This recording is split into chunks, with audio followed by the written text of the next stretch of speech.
Welcome to Keeping It Real with Jenn Godfrey. All right. Thank you so much for joining me. Today I have Dave. Dave, thanks for being here. Pleasure. All right. And Dave is joining me. He is a local in Arizona and he is a business owner. You own a gun dealing company? Yeah. A gun company. Yeah. Gun Is that store. gun Yeah. store? I mean, Okay. we have a brand, but yeah. Okay. Okay. So Dave is on the podcast today, and we are going to keep it real. We are going to talk about things that are obviously very controversial right now. I think that this is a topic that a lot of people are kind of scared of, they don't agree with, they are not for, they support, they don't support, whatever. So we're going to get into it and talk about, let's back it up though from the beginning. Like, where are you from? So, I guess if we want to say I was born and more or less raised in Southern California. Okay. Um, but to clarify, it was rural Southern California, not the city folk Southern California. Okay. My upbringing was very feral by comparison. Okay. So, 80s, 90s, that kind of thing. Yeah. Be home when the lights are out, which we didn't have street lights. So we just kind of had to gauge when the sun went down and then kind of estimate until we heard dad whistling off the back patio that it was time to come home. Mm-hmm. But my family moved to Gilbert, Arizona in the mid 90s. Okay. And so I claim Arizona for argument's Okay. sake. So you've been a native of Arizona for a while now. I mean, you were born and raised in California, but you moved here, I you know, converted, earlier. yes. Okay. Okay. Sounds good. And then, so tell me about your childhood growing up. So how old were you when you moved to Arizona? Like 12, Okay. around 12 or 13 or so. Um, that was actually a rough transition for me, not because, like, oddly enough, making friends was easy, but Mm-hmm. adjusting to suburban life was not as easy for me because I grew up, like I said, it was a rural community. We did not have paved roads where we were at, um, out on multiple acres. A lot of people had livestock, horses, whatnot. But almost everyone had dirt bikes or quads. So I grew Okay. up, with a gas powered motor riding all over the place and shooting squirrels off the back patio, like that kind of stuff. And then to get dropped into a very domestic environment where you can't do any of those things at all without having to go for a long drive, a very intentional, like, vacation effort, if you will. So wait, are you saying that in California you were in more of a rural area than you were Extremely in? rural. Okay. Yeah, So in Arizona, because I'm thinking if you're saying you're 12, thinking we're around the same age because you're saying 80s. 42. Yeah. Okay. So I'm a couple years older than you. So we're the same age. And Mm. then, so back then I thought Gilbert was like not really built up though. So it's funny you mentioned that. So at the time, we had a house kind of in the vicinity of Gilbert and Guadalupe, kind of in that area. So like Mesa, Gilbert It kind was of? it was Gilbert. It was so Mesa started at baseline, so we were like Okay. 2 miles south of that. Okay. But the funny thing is that when we would go on dove hunts in the morning, Uh-huh. we'd drive out to what I believe is now Queen Creek. I couldn't tell you because I wasn't driving at the time. But when we would come back, we would stop at this restaurant at Gilbert and Ray. Okay. I know where that That is. it was Country Crossing Cafe, and that restaurant was like the first sign of civilization when you started coming back.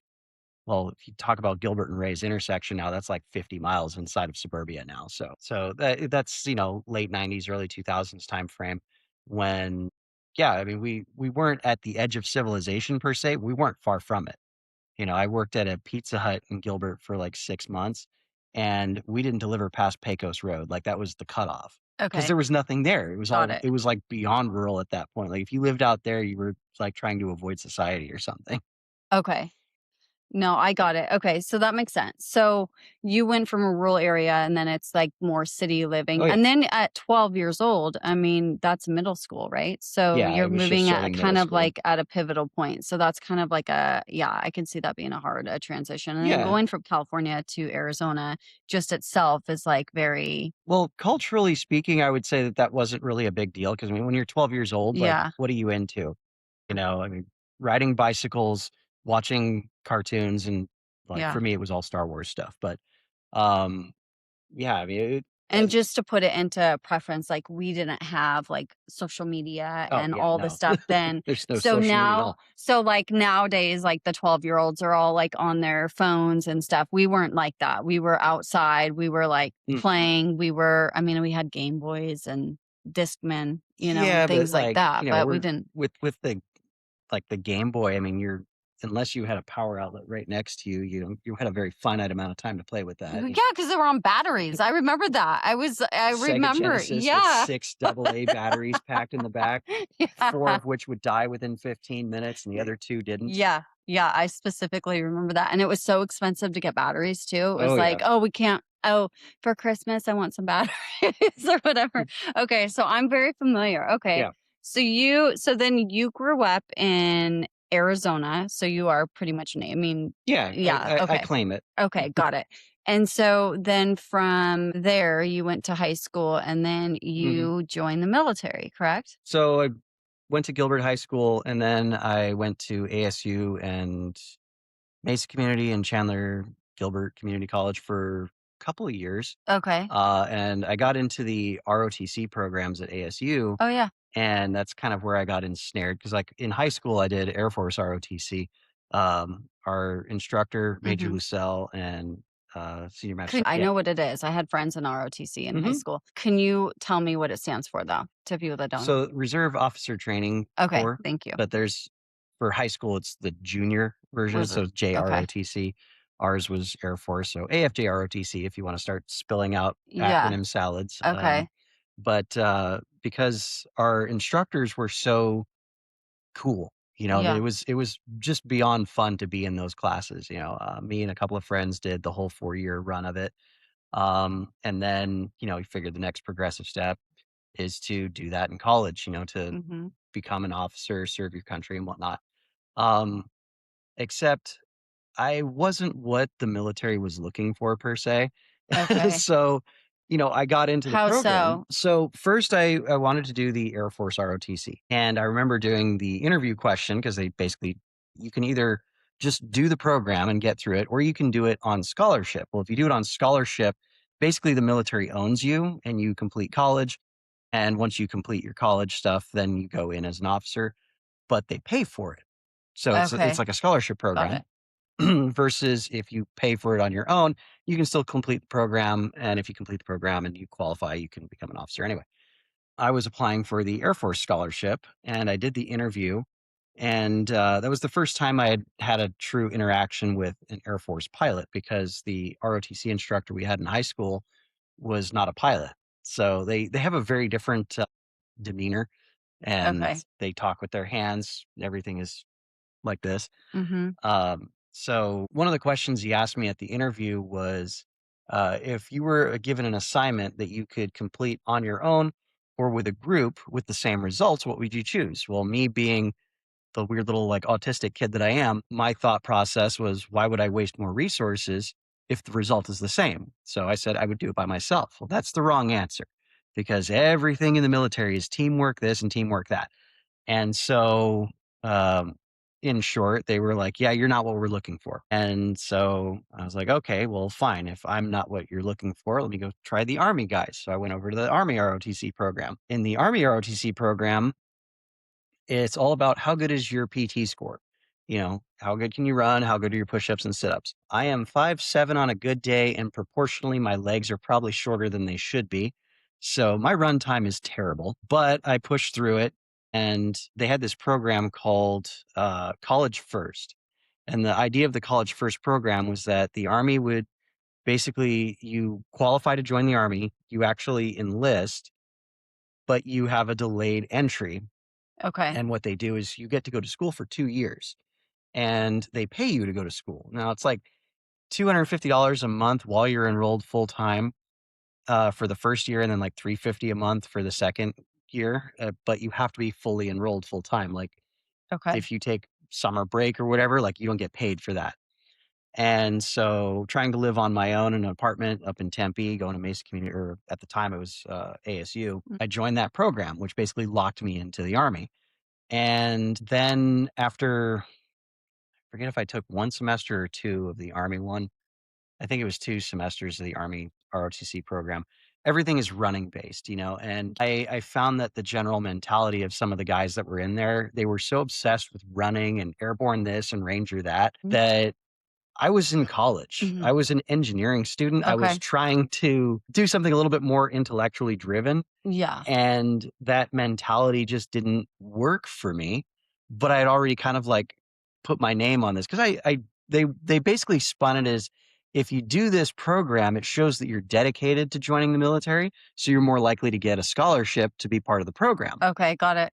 And so that's why I jumped into it. I'm like, yeah, well, I do want to do this. Yeah. So why not? After getting kind of irritated with how everything is Army, I did that for a little bit and I switched over to the Air Force program. Because again, if you get a superseding contract through the ROTC program, it basically voids out the other one.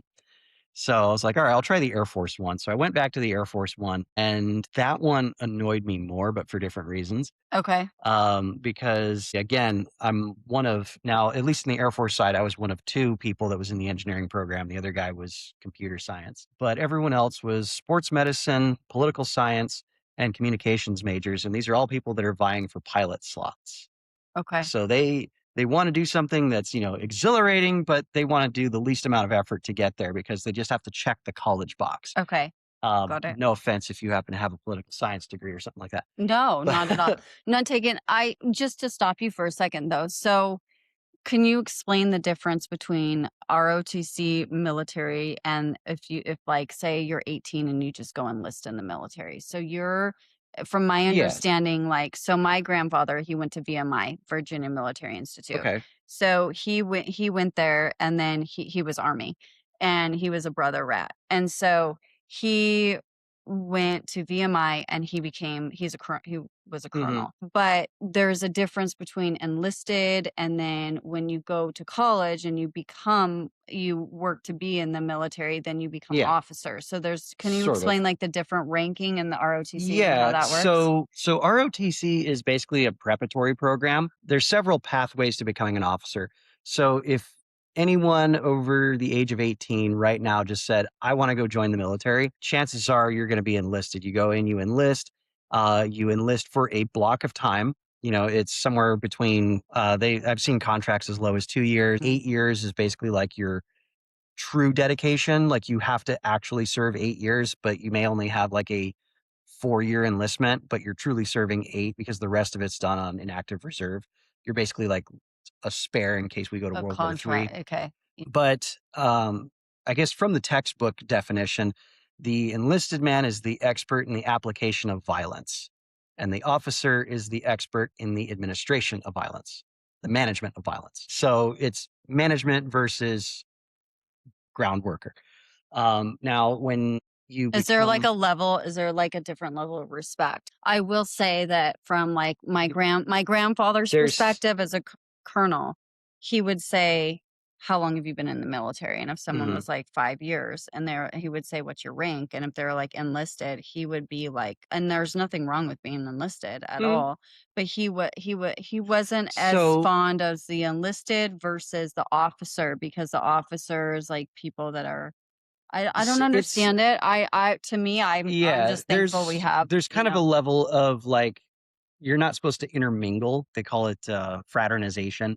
So the enlisted corps is supposed to stay functionally separate from the officers. You're not supposed to be, like, friends, if you will. It's not that you're enemies, it's just that, like, there is good order and discipline within the military, and that in order to maintain that, there has to be the separation of, like, this guy is the boss, period. You do not okay, get to hang out with the boss, you're not having drinks with the boss, you're not going golfing with the boss.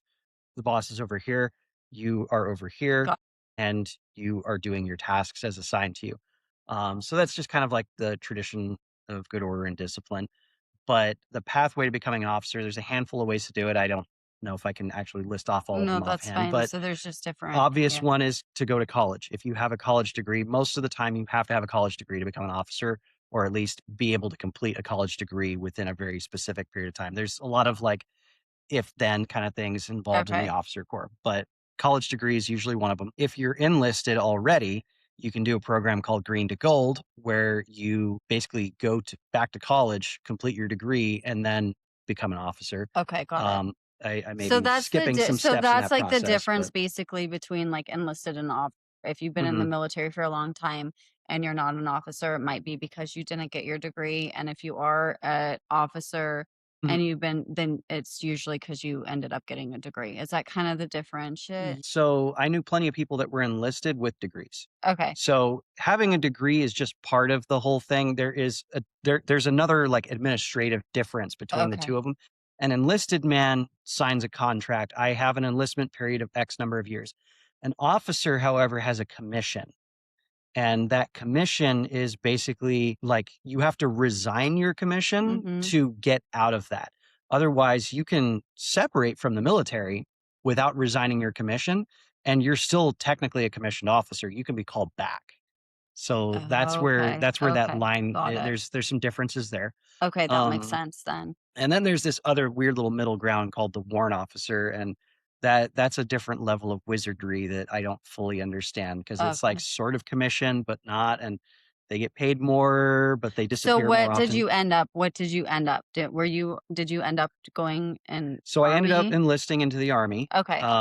and then I did that for 10 and a half years. Okay. So, yeah, I mean, I've been through a lot of the weird little odds and ends of like what they offer. I considered doing green to gold, and I got talked out of it by a captain. He's like, "You're more of a warrant officer kind of character if you want to do that."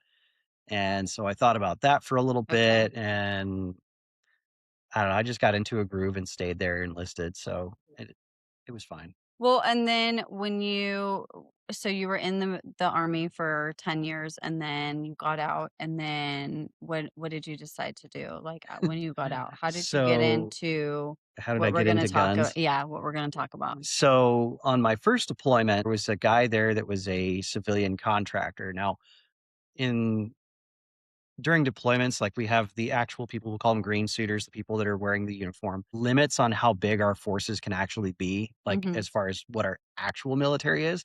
So rather than fill in all those spots with admin people and desk job people that are wearing the uniform, they can contract those out to other peoples, to civilians, and they Okay. don't count against our force numbers. So we can actually have a way bigger military without actually having a military. Okay.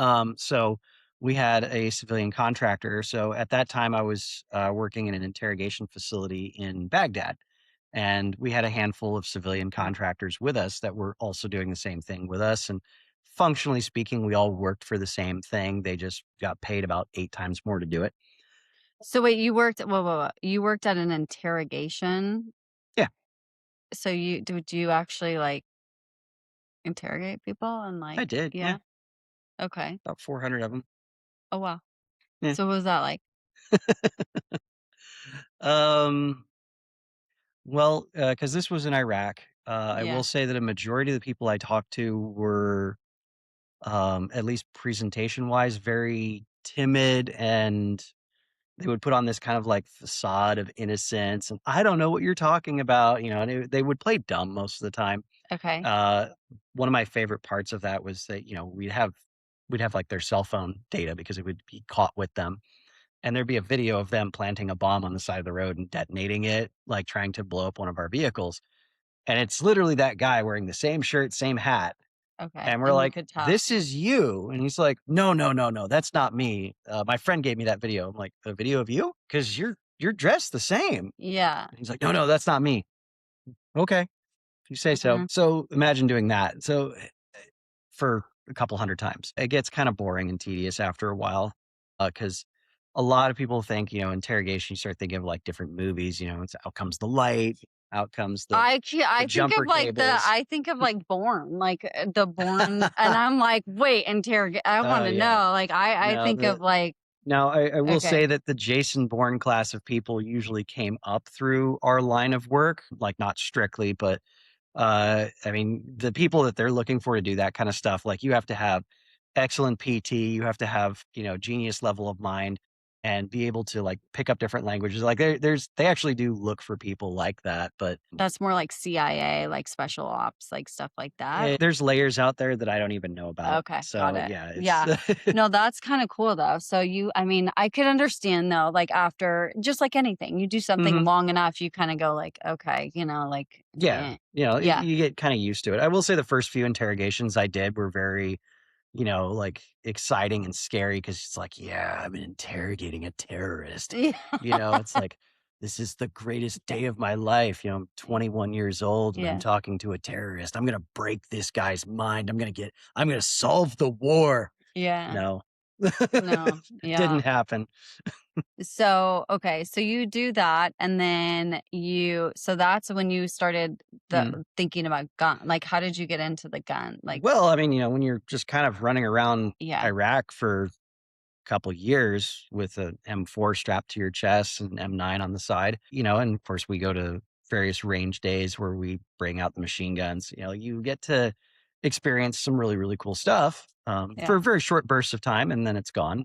You go back to doing all the other mundane tasks that are part of military Okay. life. But as I got towards the end of my career, I was about 10 years in, almost at the 10-year mark. I started talking with my buddy Mhm. about various guns. Yeah. I came back from my second deployment. I wanted to buy a gun. Mm. I needed to get myself an AR-15 just Mhm. because you spend so much time with the internet cafes in Iraq where the internet is basically dial-up speeds and you have nothing better to do. Yeah. You can't play online video games very well because the lag speeds so much. We still tried. Mhm. We had limitations. I would spend a lot of time browsing websites looking at guns because why not? We're surrounded by guns all day long. It looks cool. Why not? And after a while, I was like, okay, well, I want to get a specific kind of gun. And I had an idea of what I wanted it to be. I had no idea where to find this. Got it. And I started talking through some friends on Facebook. And uh, turns out the contractor that I was working with, his name was Rob. I was friends with him on Facebook. And he goes, hey, yeah, I know what you're talking about. Here's some ideas. So it got to the point where we started talking about guns. I had a half-hour long commute to my home out in the boonies every day. So I would, Okay. as soon as I got off of work, I'd call him and we'd talk for like a half an hour about guns or whatever, whatever he was building, whatever I was building, whatever Mhm. was exciting at the time. And couple of like, talking through how to do build. He taught me how to build a gun over the phone, which Wow. was crazy. So That I'm is sitting here with crazy. he mails me a lower parts kit and I bought a stripped AR lower and I just set it on my kitchen counter and cleared off everything. And he sent me a lower parts kit because I have no idea what any of these things are. And I dump it on my kitchen counter and there's this mess of springs just sitting there in front of me. And so he's like, it's real easy. And I was like, these all look the same to me. He's like, no, no, no. I'll tell you which one's which, because each one of these springs So you build your own gun. So you built your own I gun? built one. Yeah, I put one together. I mean, I had to have a lot of help, obviously. I had no idea what I was doing. Yeah. Not a clue. Uh, the the extent of my disassembly of an AR up until that point was military wise, where we basically take the bolt out of the gun, Mhm. clean out all the grit and whatnot, and hand it back to the armorer. So this level of disassembly was so far beyond me at that point. I had no idea what I was doing. And so he walked me through it, put the gun together. Um, and I was like, yay, I made this. And so he was building other guns that were crazier, similar. And after a while, we are just like, what if we did this like all the time? Because I was getting ready to get out of the So army. you're just like making guns and Yeah. then yeah. So that's okay. So that So was a starting point yeah, where you just we started. just started, we were talking about it so much. We're like, Yeah. what if we just did this as like a living? Like people would love it. People would buy this. Why Yeah. not? So we kind of put together a plan. We filled out the paperwork to get licensed, which was real fun because he was across the country. So we had to have his fingerprints, his photograph. He had to fill out this Mhm. paperwork. We're filling out all this paperwork to mail it in together. Yeah. We're doing the interview with the ATF in my kitchen with him on speakerphone, which was Yeah. crazy. And then we got licensed. So he packs up everything, drives out to our house in Arizona, and we set up shop in my Uh-huh. garage. And at the time, we basically dedicated the one car garage door in my like rural house to be our shop. We Mhm. boarded it all up and we had a gunsmithing bench. We had a small wall with pegboard with a couple of products on it. but, very, very humble beginnings kind of thing. Back then we were just using everyone else's branded parts or whatever to put stuff together. Now we have our own stuff made by other people with our brand on it, but Okay. but So there to get into like what's the name of your company? Black Metal Firearms. So Black Metal Firearms. So you how long ago did you start? How long ago was this? We cranked that out at the end of 2014. 2014. So, Okay. yeah, we've And been that at started in the garage? Yep. Okay. And it has since returned to the garage, but that's later in the story. Okay. So, and then I just as somebody like I own a gun, like Mhm. we own several and like we are gun owners and I think it's really controversial right now and it's probably always going to be. Yeah. But I think that there's so much misconception of people that own a gun. I probably don't look like somebody that would own a gun if someone looked at me normally, like just saw me and carrying my, my everyday, they'd be like, "Oh yeah, she's like a twin mom." And it's like, well, don't mess with me because you don't know what's in my purse, number I one. I've And definitely found that the what you expect a gun owner to look yeah. like, there are people that make it a little bit more obvious than others, but I think it's a huge misstep by people to assume what a gun owner looks like, Hmm. because Well, everyone. so the misconception though that I would say is that so many people say, "Oh, we shouldn't have guns because guns are dangerous." And for They are. my point, I grew up Mhm. with guns. I grew up my dad had a ranch growing up. We went to the ranch. I was taught how to use them at a very Mhm. young age. My stepdad had guns. He had rifle cabinets. He has a ranch too in Eastern Oregon. So all of us kids we grew up around them. I mean, we Mhm. grew up in a very nice, like city suburban area where I don't think that it was as common in that rural area, like where we or not rural area, but a city area where we live. But we had ranches in these very rural, I mean, like Mhm. remote. Like, I Yeah. mean, I'm talking, Everyone out yeah. there has a gun And they do. And or so several. and when even at home, like in the city, we had like gun cases and stuff. And it was just known you'd never touch the gun. It Yeah, was like, you don't do it. Like, there are I mean, there rules. was never like back then we didn't have school shootings. We didn't have any of the stuff that we do today. But like, Yeah, we just knew growing up, it was like, oh, there's the rifles, like, or yeah, there's the shotguns, there's this, don't touch them. And it was like, if you ever did need to touch one, especially in the city, it yeah. was like, there was a reason, like a break in or, Uh-huh. something like that, which we never thankfully had to do. But I think the misconception I'm hearing and so much controversy of it online right now and just in general in the public right now is that they're super dangerous. And I'm glad you're here, Dave, because yeah, they are. They're guns. Like, if you don't know how to use one and you've never had one before, Yeah.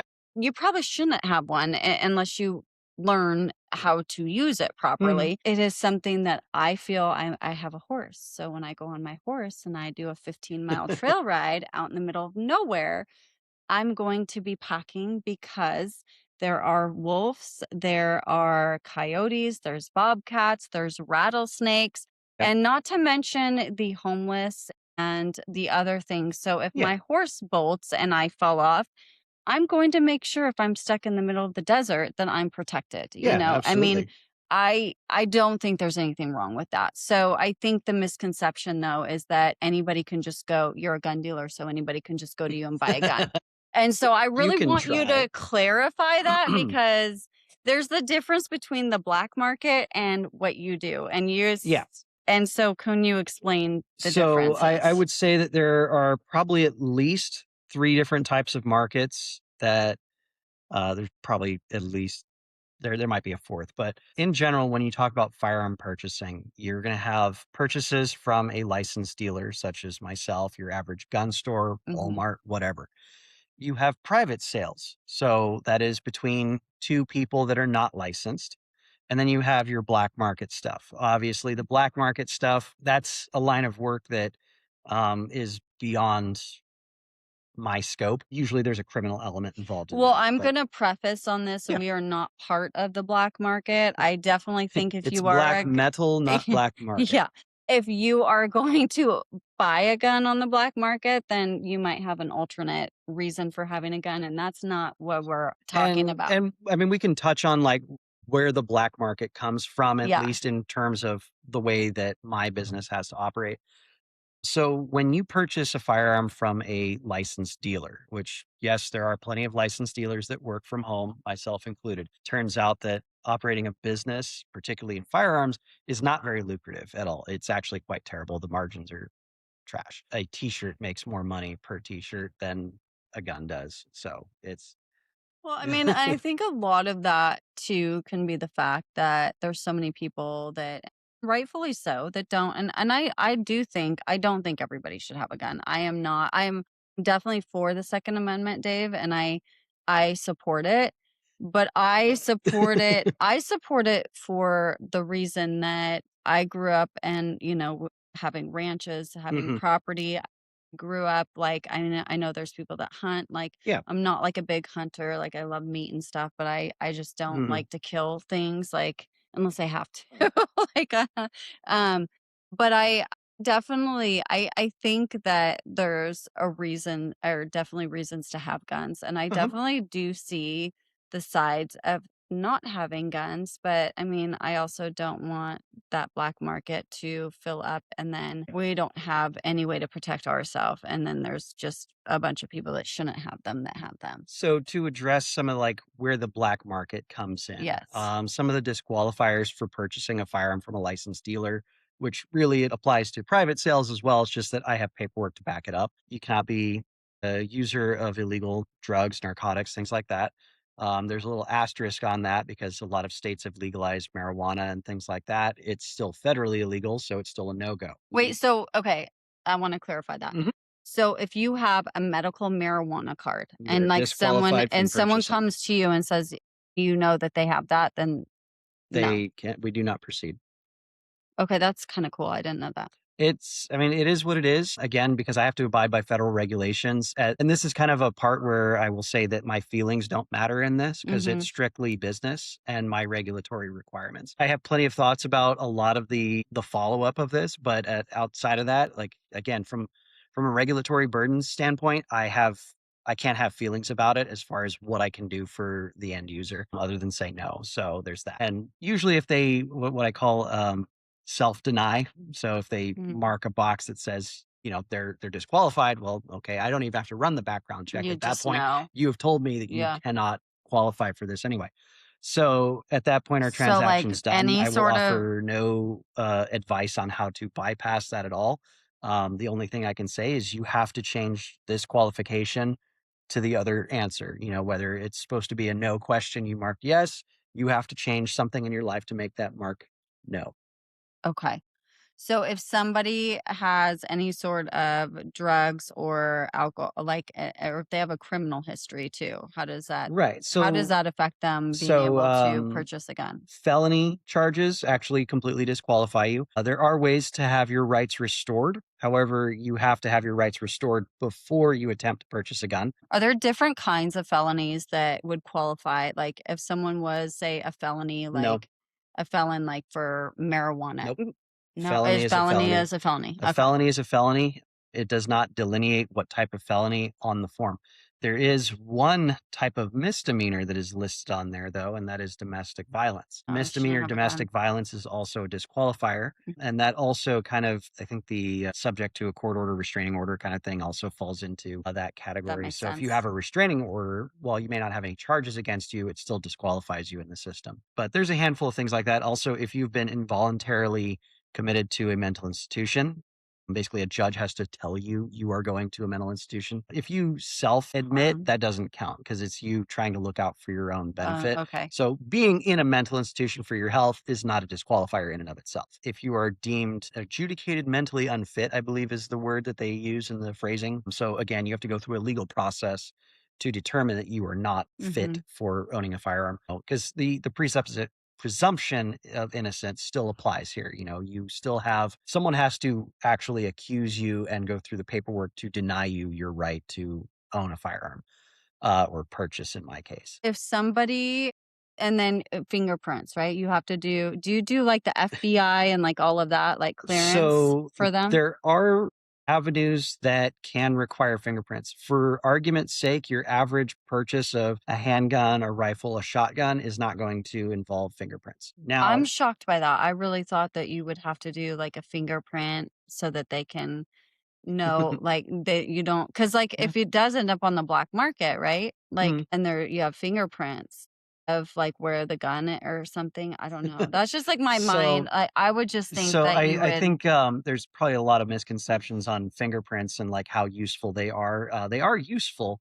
Okay. However, when you're looking at a firearm, there's a lot of textures on a firearm that don't lend themselves to pulling fingerprints very well. You know, rough surfaces, textured knurling, and you're possible to get a fingerprint off of it, but for the most part, I wouldn't expect you're going to get fingerprints off of a gun. At least not modern ones. Older ones, maybe, but So good luck. are You're likely all to get it off the bullet casing, are all honestly. states the same Not at all. as far as because I'm being in California, like Mhm. I own a gun there. So when I bought my gun in California, I had to go through an FBI like legal search. I had to go through fingerprints. I had to. Mhm. I mean, there were like so many.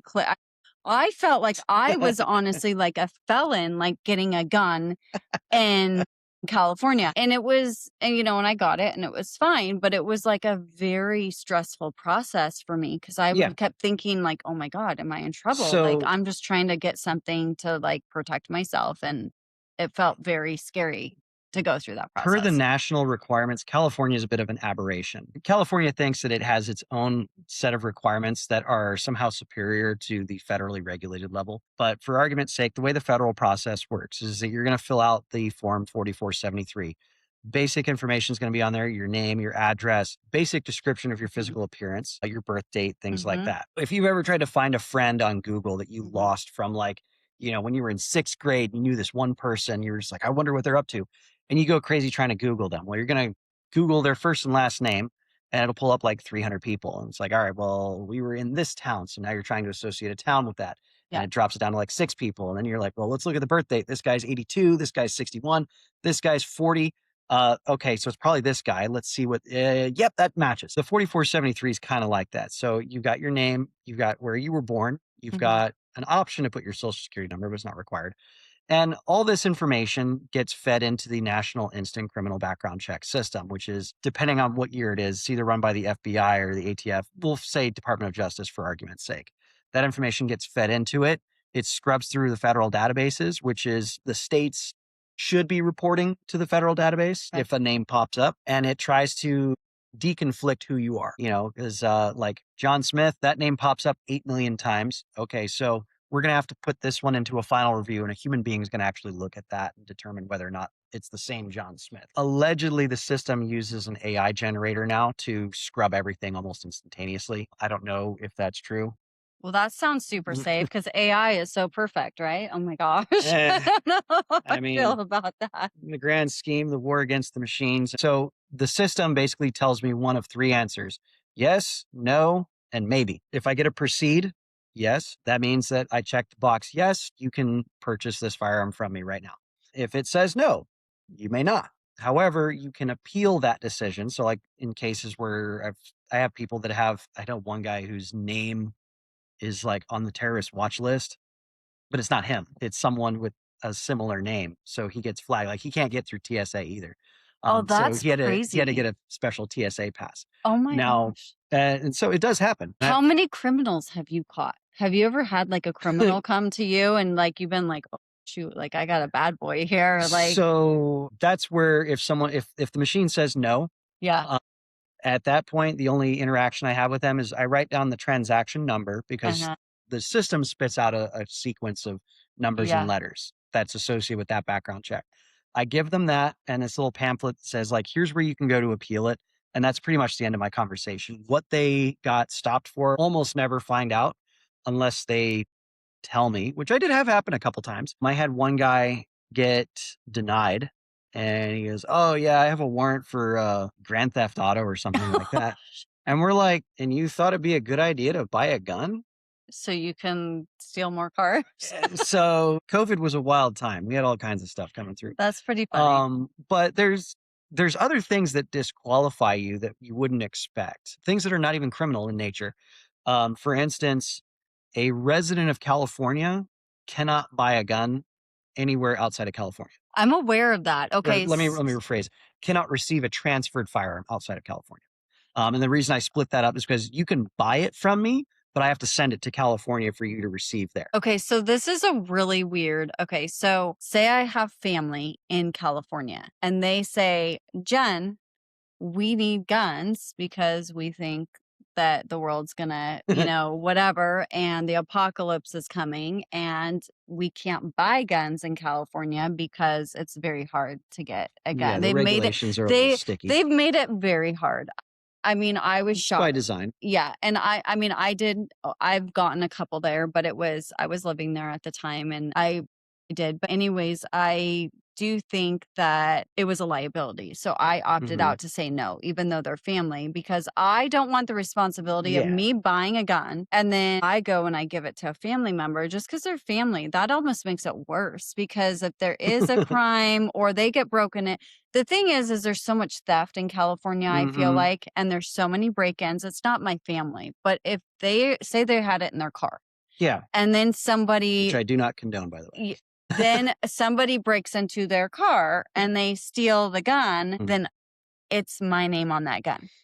Yes and no. So a lot of people worry about that. I mean, there is a degree of liability involved in that. Generally speaking, you should not be held criminally liable for any acts that are committed with that stolen firearm. However, you have to report it stolen, though, right? You should. If you don't report it stolen and you don't know because you give it to somebody. Well, again, like it's not necessarily on you because you can, and that's where like the private market. That's why there's a lot of hatred towards the private market. A lot of people like to bring this up in discussion. Like when, particularly right now, the big hot ticket is the SAVE Act and people not being able to vote. It's the SAVE Act. I don't know. That's the voting thing. The SAVE Act is supposed to be the secure voting of federal elections where they're going to require, proof of citizenship in order to vote. Well, that provides a whole layer of cascade effects where, like in your case, you probably do not have your maiden name on your driver's license to prove who you are. So the argument is that your birth certificate is not going to match what's on your social security card, which is not going to match what's on your driver's license because you got married, changed your last name. So therefore, women will not be allowed to vote. Okay. Well, I'm pretty sure like every woman I've ever met, they're the keeper of the documents. So they know where the social security card is. They know where the birth certificate is. They know where the name, address, the marriage license, whatever paperwork you have to justify why your name went from this to that. But the big scare is that, you'll be disenfranchised because you don't know how to manage your stuff. And the cascade of that is that, because all it takes is a valid driver's license to purchase an AR-15, that therefore my driver's license makes it easier for me to buy an AR-15 than it is for you to vote. And that's the crazy like cascade level effect that I have to deal with as a firearms person because now I'm being told that like, oh, it's easier to buy a gun. Well, it should be that easy to buy a gun. You still have to pass a background check. However, that's only when I'm involved. If it's peer to peer in individual people, different states have different rules on that. Federally speaking, there is no regulation on that other than, you should have a reasonable expectation the person purchasing your firearm is not prohibited, i.e. drug user, felon, etc. Yeah, I mean, honestly, this is where I draw the line personally. I'm going to be personal on this because it's my podcast and this is my personal perspective on it. And you tell me your view too, because it's important. I want to know. And that's why we're doing this. But personally, I don't believe that anybody should have a gun if they're not responsible. Like, I'm not going to walk around strapped and carrying my gun unless I'm on my horse or like I'm camping out. Oh no, I say camping. I'm not saying like in the RV, like at a KOA or whatever. I'm talking like tent camping or whatever. Dirt. Like, I mean, there's just things that you just don't do. Like, I don't need to walk into a grocery store showing that I'm not trying to prove that I'm like some like vigilante, like Clint Eastwood or whatever, So I do think that if you are a gun owner, like have a reason to have one. I definitely think like if you're a realtor, like especially a female realtor, like definitely should have a gun. I think that for safety wise, like there's just certain people that should have them if they want to, but I don't feel like it should be pushed on anyone, and I don't feel like that people should be scrutinized because they do have a gun. Like I think that the people that are walking around carrying them and trying to be cool because they have one. That's more of like a concern to me than like And owning. this is one of those like That's my thought, my feeling yeah, about it. and this is one of those things where you'll never get a room of people to fully agree on it, even amongst the gun community. So like I'll bring this back to one that I see pop up pretty often. That is Okay. open carry versus concealed carry. Hmm. Obviously, in Arizona, we're a constitutional carry state. You may carry open or concealed without a permit. There's a huge asterisk on that that a lot of people don't know about. Let's talk about that because that's important. And I was made aware of this recently. So I want to So, know when can you carry and can you not carry? Because people think Arizona, Texas, like all these states, yeah. because they're open carry, but it's like, whoa, whoa, whoa, whoa. You So need to be careful though, in because they actually the laws are a little bit more strict. If you do carry and you get yes. caught, you will get in way more trouble. Yes, and there are a handful of instances where carrying so a lot of people say you don't need an Arizona concealed weapons permit. Need is a four-letter word. I can point out about 3 or 4 different instances where having a permit means you're not going to jail today, whereas not having a permit can actually lead to felony charges. Yes. Within the state of Arizona, some of the more obvious cases where if you do not have a concealed weapons permit and you are carrying a firearm, concealed or open, within 1,000 feet of a school, people may have to double check me on this, but within 1,000 feet of any school zone. Now, here's the problem. You cannot drive anywhere through suburban Arizona without being within like 1,000 feet of a school. So already anyone who doesn't have a permit and has a firearm on them is probably, this is obviously not in your house, but like once you're on the sidewalk, you have gone into the easement that is now not your So if property. you're driving your car and you have a gun in your car and you're like holding it and you can see it, you do not want to be in a school zone or anywhere near a So school I zone can't go into the case by case of or everything. However, church. usually within your car, it's considered like an extension of your domicile to some capacity. I can't get into the legalese on that one because I'm not an expert on that. Hmm. But case in point, school zones, everyone's slowing down, everyone's stopping, not paying attention. Someone rear ends you. You get out of your car to deal with the police report. You're open carrying a firearm. You're right in front of a school. Okay. So it's a big no no Yeah, situation. Will you got be it. arrested for it? Probably not. I'm not saying you will or you won't. It's an avenue to a felony charge. If you have a concealed weapons permit, and there's a difference between school grounds and school zone. So the school grounds is where the school proper begins, and the school zone is a buffer zone around it. You have to be careful of where you're at in that buffer zone if you do not have a permit. Another instance is locations that serve alcohol. Almost every restaurant serves alcohol. If you walk into one of those places, you have a firearm, concealed or open. If you do not have a permit, it can be a felony possession of firearm. Yeah. However, if you have a permit, maybe we want to double check on this, but last I checked, at best it is a misdemeanor charge of trespassing if you are asked to leave and you refuse. So I just found this out. We went on a horseback ride. There was about, I don't know, 12 to 15 of us. Afterwards, we're like, okay, let's just stop and go get a quick like bite to eat. And we were all carrying because we went on like a Yeah. pretty long and like half of us were like, oh shoot, like right, thankfully before we walked into this restaurant Mhm. and was in an area that's like very horse community and things Yeah. like that. So I mean, but even then it was like the Well, cow which kind of horse everyone community? Cowboy hat community or teacup community? no, no, no, no. It was like Rio Verde area up in like the Mhm. mount like the cowboy Yeah. community. Okay. And it was actually like a country type bar. I can't remember the name of it. But I was like, oh my gosh, we're not if we walk in here, I'm a mom, I'm not going to jail today, you know? Like, oh and I we gotta like pick up my kids yeah, from yeah. school today. We all like kind of had to do a double take, but like that's a Mhm. big thing too. Like, or if I'm gonna go on a horseback ride and I forget and I'm like, or I'm coming back and I have to go get gas, right? Yeah. And I have my Ruger or whatever on me that I carry. And then I'm like, oh my gosh, like I better put this away because I'm at the gas station. They serve alcohol here. Like, So they sell alcohol. That's yeah. not the same as serving alcohol. Okay, so if I walk into a gas station and I'm carrying it, I was yelled at because I was with my friend and she's like, "You better put that away because there's alcohol in there." And they don't serve it, Yeah, but no, there's a they difference between still serving have it. alcohol and selling alcohol. Okay. There are places that I think are largely misunderstood. The reason, obviously, it's a problem where they serve alcohol is because there's an expectation of drunkenness and disorderly Well, conduct as a yeah. possibility. And of course, you're not supposed to drink and carry a firearm. However, again, if you have a permit, it's only a problem if they ask you to leave and you refuse. And so there is a huge difference on that. And it kind of just depends on who's writing the ticket versus now, as far as places that sell alcohol, as long as it's not for immediate consumption, it's generally not an issue. So I mean, because that would disqualify, Walmart, whatever. Gas stations, no, I've never been asked to leave at a gas station. If anything, they may have a no weapons permitted sign on the front Mhm. window, but But, like, courts, like, things like that, I mean, courthouses, obviously, you're nuclear not power yeah, stations, supposedly they reversed the thing for post offices. Not gonna check okay. that out just yet Yeah, because I almost never try to go to the post office. Like, nuclear power stations are heavily regulated, like, no one's supposed to have except for the guards there. mhm. Courthouses, of course. There are a handful of other locations where it's a strict no-no. Being on school grounds is still a no-no. I mean, so there's a lot of layers to that. Now, going back to the original question of open carry versus concealed carry, I believe that there are layers to a security within society. And that layer, you have your uniformed police officers. That's pretty obvious layer right there. Most people are not worried about unmarked police, Mhm. unless you're on the freeway trying to do 90. But you also have your open carry people and your concealed carry people. There's a lot of like, I don't know, kind of like a down look at people that open carry in public because it is seen as trying to draw attention to yourself, or worse, you're the first target in the event of some sort of mass shooting event or something like that. I don't see any data that supports that that would be the first person engaged.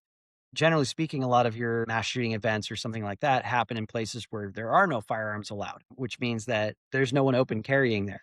Do you know where I've gotten, like, really nervous? And this has been more recent, where I do get concerned and, like, this is a good question, I'm glad you're here because I wanna ask you about it, but, like, I still think about, like, the movie theater, and was it Mhm. in Colorado where they, Yep. like, shot up the movie theater? Well, my kids wanna go to movies now, and for some reason, I have this fear as a mom now, like, every time I go to, like, a closed and, like, kind of A boxed in area, area. I get even going to, like, these, like, farms or, like, for holidays, and I know that you have, like, a lot of like-minded people and Yeah. things like that, so usually they're somewhat safe, but I start getting, like, kind of nervous when there's, like, these rogue people out there that are, like, pissed off at everybody, and they wanna do something really crazy, Mhm. and I don't really want to show up, like, caring, but at the same time, I get nervous and I'm like, "Shoot," like, I have my babies with me and, like, I Mhm. for some more so now, I would say I have more anxiety about this than I ever have had. I mean, can you carry, like not carry, like, open carry, but, if you go to a movie theater and things like that, could you bring one? Is that a legal place to carry or no? There are no state laws regarding entry to a movie theater. A lot of those locations may have a sign posted. Again, that comes down to what is the purpose of it? Are they serving alcohol there? Whatever the case may be. And a lot of times the concealed weapons permit allows you a little bit more So, like, at a flexibility. Fat Cats, because they do serve alcohol, but not at the Mhm. movie theater, but I think you can Well, take a the drink and go complex as a yeah, whole is still yeah, considered y one yeah. entity. So, at that point, the best I would say is how much is your anxiety worth versus like what is the risk and reward? Um, I mean, I know it's fine Having a and permit yeah. is a useful tool in that whole thing because it does protect you from a Mhm, lot of legal problems to a certain capacity. It doesn't mhm. solve every single one of them. I can't answer every single one because I don't know exactly what their signage, their policy, and whatnot as far as like how they want to escalate it. For me, I mean, obviously, we all end up in some location that's going to box you into a certain capacity, and at that point, you have to make a decision of: am I going to be a helpless victim in the middle of Mhm. this, or am I going to take some sort of active measure to make sure that I know where the exits are? I'm aware of the exits and what's Yeah. coming and going from them. Am I prepared to defend myself or my family in some capacity? So that's a decision that everyone has to make. It's a lot easier to make it when you're alive. That's kind of my take on it. Mhm. The where, the when, you don't get to choose. Yeah. So it's up to you to get the proper training for that. And, that's where we go back to, you mentioned there's some people that shouldn't have a gun. Gun ownership is a responsibility, and there's a lot of sub responsibilities within that ownership. And, I look at 18-year-old me versus 42-year-old me. We're two totally different people. We may say the same kind of things here and there, but my capabilities, my training, my awareness of my surroundings is radically different. Would I trust 18-year-old me with a gun? Doesn't matter. 18-year-old me had a gun. 21-year-old me had a gun. Was I trying my best to be responsible about it? Yes, because that's the way I was raised. I took an NRA safety course at like 12, hunter Mhm. safety courses, Boy Scouts, Eagle Scouts. I had all the merit badges that were Okay. firearms and archery related, safety related, whatnot. Mhm. So it wasn't that I was just some dude who woke up one day and said, I'm going to buy a gun. And there's nothing wrong with those. At some point, you got to come to the understanding that I need a gun in my life. And, it doesn't have to be like an obsession level of like, I need this, some of us do that, but I have my bucket list guns. There's some people that just it's like an addiction. They get one and they wanna have and I'm like, I "Okay, want do them you all. yeah, and I'm like, "Wait, I just need a few." Like, I Uh, don't need like a well, whole and yeah. like, there's different types of things. Like I do collect quite a Mhm. few. And, for me, collecting them has nothing to do with the quantity so much as it is the quality. There are guns that I have that have very limited use just because I wanted it, because it's a piece of like artwork almost to a Yeah. certain capacity. At least the amount of effort that went into creating it and machining it, the finishing choices on it. I mean, it's just a work of art to me, and at that point, yeah, I will shoot it because it's mine. I want to, Mhm. but I don't have it just because I want to obsess about having another gun to add to the pile.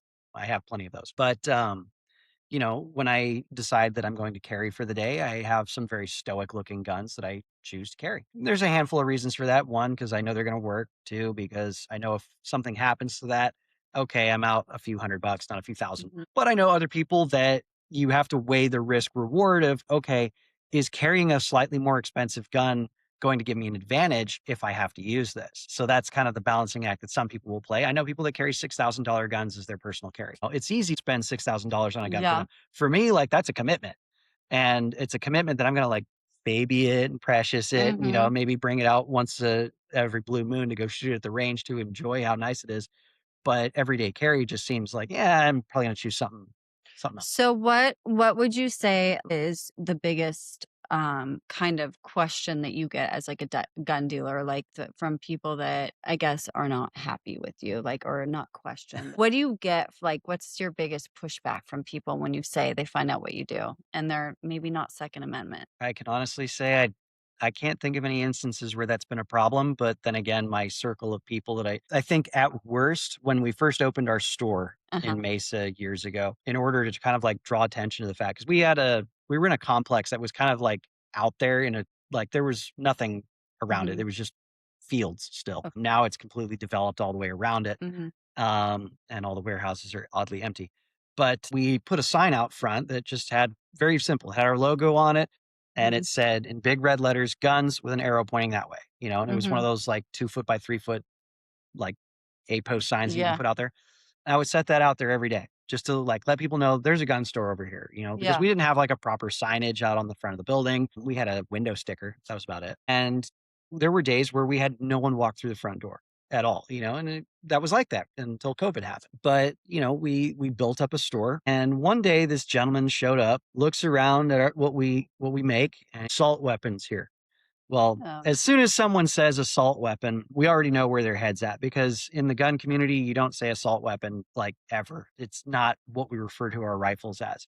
And so that kind of set the tone. We knew where he was going with it. He basically came in to heckle us for, I guess proliferating these weapons of war on the streets of America. And so he got in his Prius and left and ran over our street sign. And Yes. so And then a Prius, like why is it always like a he checked Prius all the or oh no. blocks, every single one of them. Skinny, white, liberal, Uh-huh. very, kind of older generation guy. So, Very and that's something I proud of want to himself. talk about too, though. Like, so I have a lot. So I have a Mhm. mixed bag, and I'm not gonna. I don't go into the Yeah, political yeah, side and because that's and I even will preface that. even these hats that we wear too. Like some people go, "Oh, well, you support," and I go, "No, I support this right here, Mhm, freedom. That's it. I'm not gonna go into the sides like at all mhm, because I just think that's such a different, and it's actually really a personal thing too. But I do know a lot, like, of people that are extremely liberal, mhm. and they have guns, and I get shocked. I'm like, "Whoa, whoa, wait, you?" Like, I have, like, quite a few liberal friends, and they go shoot, and they Mhm, hunt, and so I do think that that's something that needs to kind of get fleshed out. Yeah, because it's like and it's almost like So, the Trumpers and the bite oh and yeah, and then I'm just kind of over all of it yeah, because it's like such a y- stigma that I yeah, we think all that have to pick a side now. yeah, and Yeah. I really think the media has done that to a lot of us. I'm Hmm. like, yeah, I mean, I remember when it was like Kerry and Bush or something like that when they ran. And I had friends because I'm from Washington. And I remember for Halloween one year, one of them dressed up for, I think it was like Carrie was the runner, and then it was Bush. And we were all at a Halloween party and we were all having so much fun. And it was just Yeah, hilarious, back in the like shenanigans years. no one cared. It was like, oh, you're voting. Oh, well, I'm this way. Yeah. No one even cared. And now it's to the point where you can't even sit at a freaking table together if you're Oh going to yeah. talk politics. Yeah. And that's just never been who I am. So that's why I'm so adamant about doing this podcast too, because I want to Hmm. give the freedom to everybody to come on here and talk about all of their sides, Yeah. regardless of what side that they're on. And I will say, usually it's more conservative Hmm. people that carry.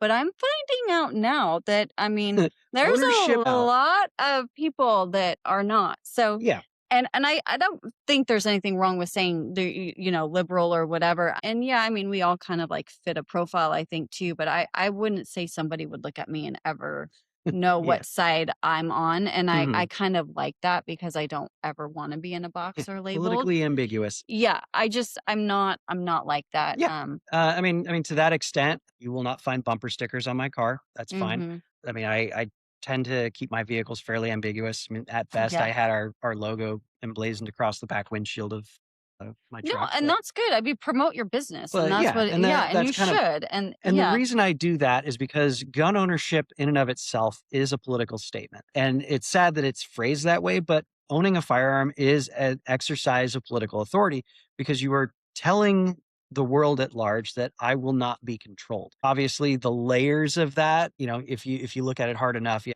the more you own, the more controlled you are, which is kind of ironic. But the idea is that gun ownership is taking command of your destiny to a certain degree, that you will not be coerced, you will not be forced to do things that you do not want to do. You Uh-huh. will not have things taken from you by force because you are exercising a level of authority over your possession, Huh. over your body, over yourself, over your family Okay. that you are willing to do all the way up to taking a life in order to protect those things that you hold dear. And so I think of ownership and firearm rights in general, or the gun ownership rights in general, as being the ultimate responsibility and the ultimate flex of political authority. Because at the end of the day, your politician will betray you. Your Mhm. government will betray you. Your government will do something you heavily disagree with. Whether it's something like putting a traffic light in front of your neighborhood that you didn't think needed to be there, or we're going to go bomb another country. There's levels of that mistrust, that dishonesty, and there's very few people in Congress that you can look at and say, okay, I do trust what this person's doing. And there are very few of those people left, and I won't drop too many names, but people can probably guess who they are. Because of that, buying a gun, a lot of people say you shouldn't mix business and politics. Now, to that extent, I may not have a sign in my store that says, this particular campaign. That's fine because at the end of the day, you're buying a gun. You are taking control over an Mhm. aspect of your life that you may not have had before, or you're expanding on that aspect. You are letting your friends and your family know that you are in control of yourself, of your destiny, and that you want to be free. That said, that level of control does have responsibilities built into it. You do have to know what you're doing to use that effectively. Saying you have a gun does not mean that violence stops happening to you, and that's kind of where like a lot of people forget. They're like, I've seen some people that we've taken to the range before, and later on social media, like, yeah, I know how to use a gun now. And I'm like, slow down. You've You shot a went to gun. the range Yeah, once. you've shot a gun. That's not the same. Yeah. You know, show me your bill drill. A lot of people don't know bill drill is I'm gonna mess this up because I'm not an expert on it, but it's drawing from concealment and Yeah. getting rounds on target at a very close range. When you start practicing that next level, you're exceeding your responsibility. You are making sure that not only do you have the means, you have the ability, because those two are not the same. Just because you have a gun doesn't mean you can aim it, doesn't mean you know how to like even load the thing. It's kind Yeah. of comical how your motor skills just fall out the door when panic sets in. Well, that's funny you say that because when we go out and, like, I have a friend specifically that always is like, "Do you have one in the chamber?" And I'm like, "Nope." And this person, whenever we're riding, they're like, "You better make sure that that chamber's loaded." And I'm like, "Ah, there's 8 of us here. You guys are all carrying 2." Like, You got this. all I have to do is go like that, and trust me, if I have to go like that, that's intention, like, for sure. Unless your hand is busy. Well, yeah. I mean, I do say there's one in the chamber if there's, for example, I'll go out with like a few girls and some of them Mhm. don't carry. But in those aspects and where we go will determine that too. But do you think at this point where we are like in our society, I'll just say society, and I don't want to bring up the political sides of stuff The too veil of much. society. Do you think that our amendment is going to go anywhere, the Second Amendment? Do you think there's so much At some fear that point, yes. you think It's it's going to be taken away? everything can be taken away if you don't hold on to it. That's the biggest, scariest part is that it doesn't take much. I have a lot of friends that are on, I will say, they're just, they are more liberal and they were always against guns, right? And Well, more likely now against they, you having a gun. There's a difference. well, no, now they're owning and they're asking questions and Well, that's because they want the gun. they're buying now. Right. But they are buying it for them. Yeah. That's the difference that I've seen in a lot of mentalities is that there's a split between how different political factions tend to view gun ownership.